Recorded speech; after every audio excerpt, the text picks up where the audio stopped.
The Minnesota Lynx are looking to win a championship this season. It's just that simple. The Minnesota Lynx were a travel call, a missed travel call away from hoisting a championship trophy last season.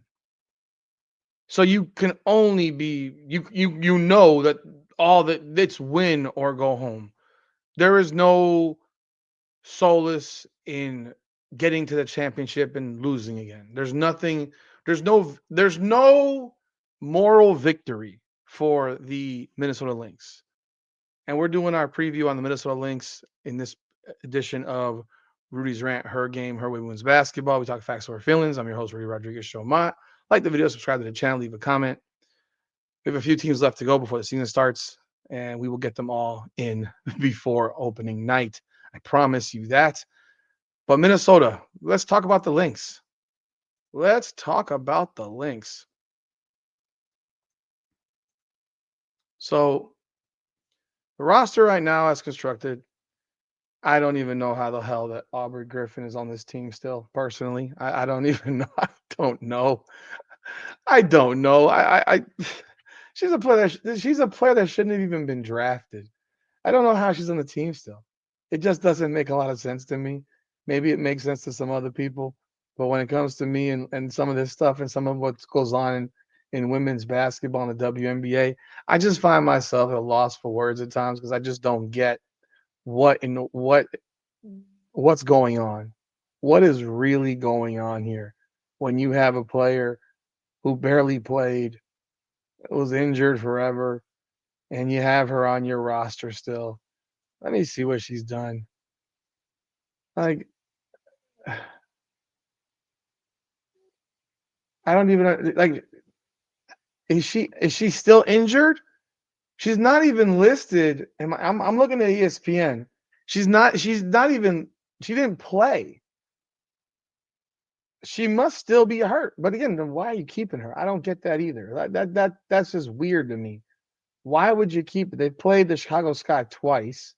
That's their entire schedule, and she didn't play any of the game. But yet she's still on the roster. I'm a little confused by that. So you got Diamond Miller, you got Natasha Heidman, Bridget Carlton, and Anastasia Ali, forget it, Olari Kosu, Alana Smith, Grace Berger, Courtney Williams, Jessica Shepard, Kayla McBride, Mariam Badian, Napheesa Collier, Elisa Peely, and Carly Samuelson. Let's talk about this roster, though. This roster is small. Let's be real. This is a small team. And they're gonna have to push pace and push tempo like they did. They're gonna have to hit threes, shoot threes, hit threes, because they're not big. I mean, when you look at this team, Napheesa Collier 6'1", but she plays power forward center.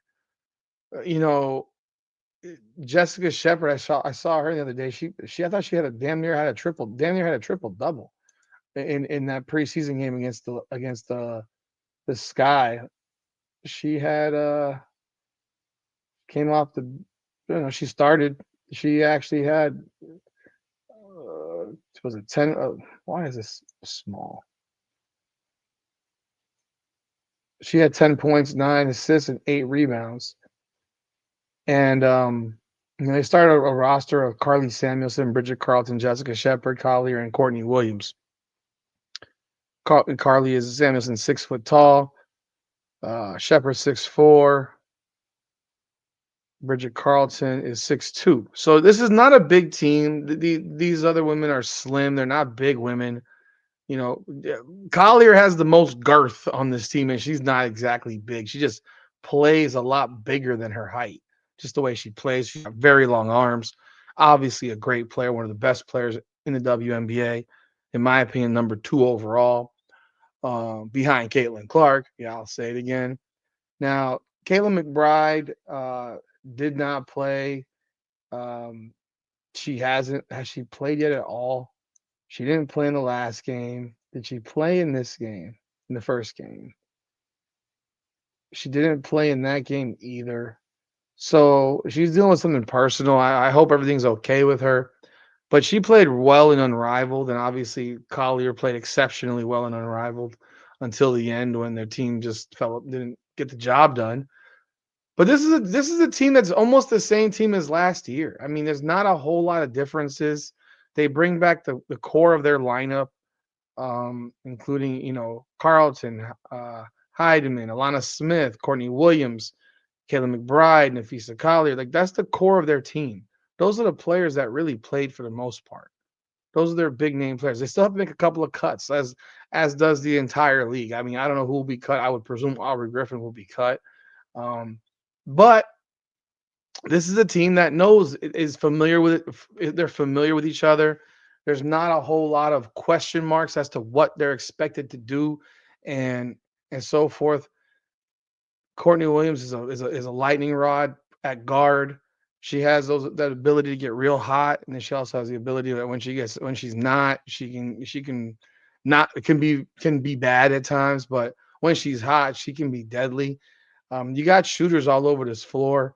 I know a lot of Indiana fans were upset about Grace Berger being let go from Indiana, and now she's in Minnesota. But folks, I mean, I'd take a breath on that stuff. I really would. You know, I mean, just so you know, so you don't give yourself heart palpitations. Grace Berger played 6 minutes in their last game. Like, come on, what she play in the first game? In the first game, she played 15. That was a better game. She had 7 points, 7 points and 2 assists. But I don't think she's gonna get a whole lot of playing time. So I would take a breath there. Their top two guards, their top 2 point guards are Courtney Williams and Natasha Heidman. Um, but that said, I think Minnesota's obviously going to be one of the best teams in the WNBA this year again. They are legitimate contenders for the championship. If they won the championship, it would not shock me. They have the talent, they have the weapons, they have the people that can put the ball in the hole. They play good defense. The one issue that they got is they're not big. They don't have size. They can be exposed inside with big physical teams. And I do think that's part of the reason that I know that doesn't matter. And I will always say it doesn't matter. I think that's one of the reasons that Chicago is a tough headache of a matchup for them, largely because they're big. With Cardoso and Reese, they have a big front line. Big front lines, I think, will give them the biggest headache. Uh, because other than that, they're I think a series with them in the Fever will be a track meet.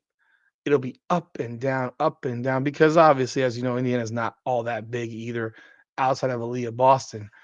So I think that would be the most fun to watch. Besides, I mean, heck, I remember last year watching Indiana play Dallas was a lot of fun because it was, I mean, absolutely no defense, but my God, it was ultra competitive and just offense galore.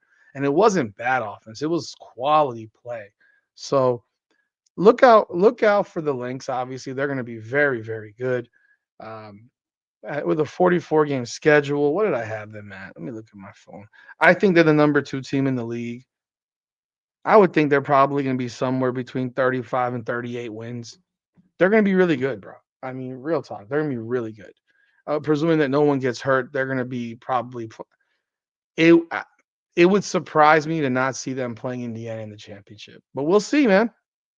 We will see. That's what I expect. I expect to see Indiana playing Minnesota for the championship. But y'all let me know y'all thoughts in the comments. What do you think of the Minnesota Lynx? And they are coached well, and that's really a big thing. They are coached well. They're you don't have to like Cheryl Reeve. Cheryl Reeve can sure as shit coach her ass off. But I don't know who will be the last two cuts. I'm gonna presume that Aubrey Griffin will be one of them. From the rest of these players, mm, I don't know anything about Mariam Badian, so I don't even know if she's gonna be on the team this year. Maybe I have no idea, no clue, honestly. There'll be one more. Maybe it's Diamond Miller. Although I'd be hesitant there because of her size. I don't know if this player is playing still in Russia. Anastas, whatever her name is. No, she's playing. She actually is playing. She played 6 minutes in the first game. I mean, I'm just looking at their box score from those 2 games. I mean, again, it doesn't mean a whole lot, but a lot of the maybe they will cut that. Maybe they will cut Diamond Miller. That's a possibility. See the last game. She played 5 minutes. Costa could be out the door. Who knows? We'll see. We'll see. Doesn't really matter because that won't have much of an impact on their team this year. But y'all let me know y'all thoughts in the comments. What do you think of the Minnesota Lynx? Where do you think they're going to land? Love to hear what you have to say. Like, subscribe, and follow. Ring that bell. This is Rudy's Rant. Her game, her way, women's basketball. Come on now.